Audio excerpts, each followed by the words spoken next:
te propose de voir une nouvelle parole que Jésus a prononcée sur la croix. C'est une parole qu'on trouve à la suite du passage qu'on a lu hier, c'est-à-dire dans Jean au chapitre 19.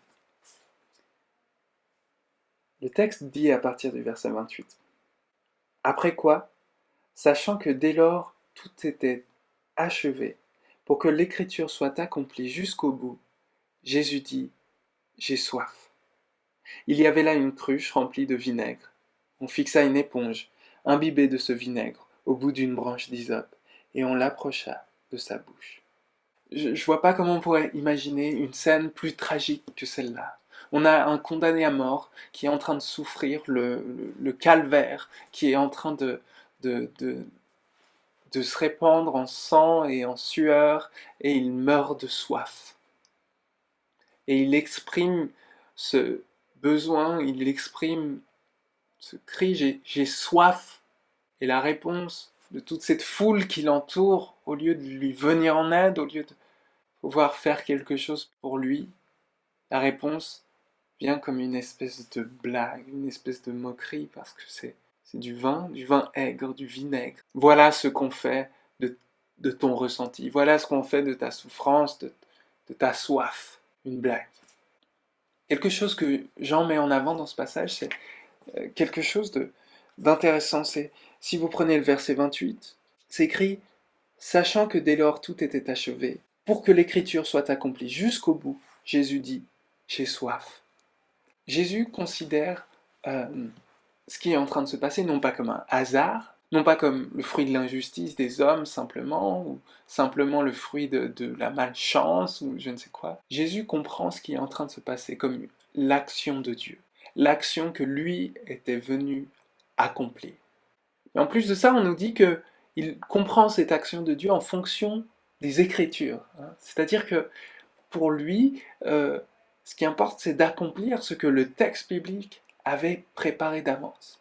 On peut voir deux textes, et le premier, c'est le psaume 22.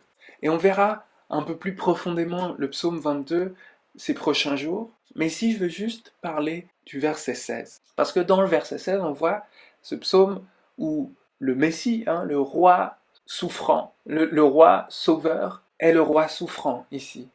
Il souffre, et il souffre de la soif. C'est écrit « Ma vigueur est devenue sèche comme un tesson, la langue me colle aux mâchoires, tu me déposes dans la poussière de la mort. » Donc là, on a ce psaume qui parle du Messie qui souffre, et ce Messie qui souffre a soif. Et on peut le lire dans le psaume 69, c'est le deuxième passage qui vient à l'esprit. Je lis à partir du verset 20. Tu me sais insulté, déshonoré, couvert de honte. Tous mes adversaires sont devant toi. L'insulte m'a brisé le cœur, et j'en suis malade. J'ai attendu un geste, mais rien. J'ai attendu des consolateurs, et je n'en ai pas trouvé. Ils ont mis du poison dans ma nourriture. Et quand j'ai soif, ils me font boire du vinaigre. Donc on voit cette scène tragique où Jésus est en train de vivre cette souffrance, cette torture. Non seulement d'être seul, torturé à mort, mais en plus d'être rejeté et d'être moqué et d'être méprisé. Et dans le psaume 69, on voit bien que le vinaigre qu'on apporte, ce vin aigre, c'est une moquerie, c'est une blague qui vient briser le cœur de Jésus. Au lieu d'avoir des consolateurs, il a des tortionnaires. Le texte de Jean est très fort, parce que cet aspect de la soif, qui est à la fois tellement tragique et tellement terrible, mais en fait Jean en fait quelque chose de puissant. C'est-à-dire que dans cette tragédie, Jean va tirer quelque chose de glorieux, l'évangile. Rappelez-vous, quand est-ce que Jésus dit qu'il a soif à un autre moment dans le texte de Jean? Ça se trouve au moment où Jésus rencontre la femme samaritaine au bord d'un puits. Dans Jean 4, Jésus n'a pas de cruche avec laquelle il pourrait puiser au puits. Alors il demande à une femme si il peut avoir de son eau. Et dans cette conversation, qu'est-ce qu'on va avoir? On va avoir une promesse. C'est Jésus qui lui dit ok, moi je t'ai demandé de l'eau parce que j'avais soif, mais en réalité, la vraie soif, c'est toi qui as soif. C'est toi qui as une vraie soif. Et moi, je peux te donner des sources d'eau vive. Moi, je peux te donner une eau avec laquelle tu n'auras plus jamais soif. Et quand tu la boiras, cette eau vive, tu auras des torrents de vie qui sortiront de toi.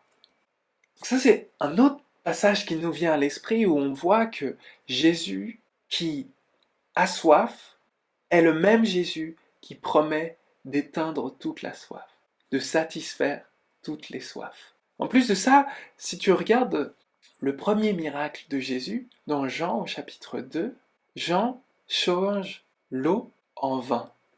Mais si tu regardes ce passage, tel qu'il fonctionne ici, Jésus dit qu'il a soif et on lui présente du vin aigre. Dans la suite du texte, au verset 34, mais un des soldats, d'un coup de lance, le frappa au côté, et aussitôt il en sortit du sang et de l'eau. Et si on lit le psaume 22, le verset juste avant le verset qu'on a lu tout à l'heure, au verset 15, comme l'eau, je m'écoule. Tous mes membres se disloquent, mon cœur est pareil à la cire, il fond dans mes entrailles.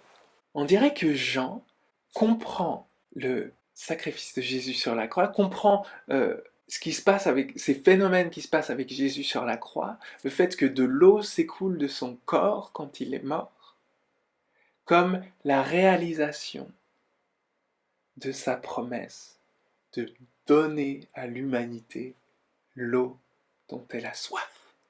On dirait bien que Jean est en train de dire, il y a eu un miracle à Cana. C'était le miracle de l'eau changée en vin. Mais sur la croix, le miracle de Cana est en train d'être renversé. C'est le miracle du vin, ce vinaigre, qui est changé en eau. Le vin de la souffrance, du jugement, de la condamnation que Jésus reçoit sur lui, de toute cette violence, de poison du péché que Jésus reçoit sur lui, est transformé en eau de vie. L'eau qui donne la vie à tous ceux qui mettront leur foi en Jésus. On a ici une promesse merveilleuse. C'est que Jésus donne l'eau vive à tous ceux qui mettent sa foi en lui. On a ici un passage merveilleux où on voit dans le même passage, dans les mêmes phrases, à la fois la tragédie d'un homme torturé à mort et la gloire de Dieu qui apporte le salut à son peuple à travers cette torture. Donc aujourd'hui, j'aimerais t'encourager. Tu sais, c'est jeudi saint. Jeudi saint, c'est le jeudi où on célèbre le repas que Jésus a pris avec ses disciples. Et il leur a présenté du vin, et il leur a présenté du pain. Et il leur a présenté ce repas comme la nourriture qu'il leur donnait. La nourriture qu'il leur donnait qui n'était pas vraiment juste du pain et du vin, c'était lui-même qui se donnait à eux. Et aujourd'hui, 2000 ans après, on continue à prendre ce pain et ce vin pour recevoir, pour mettre notre foi dans cette nourriture que Jésus nous donne.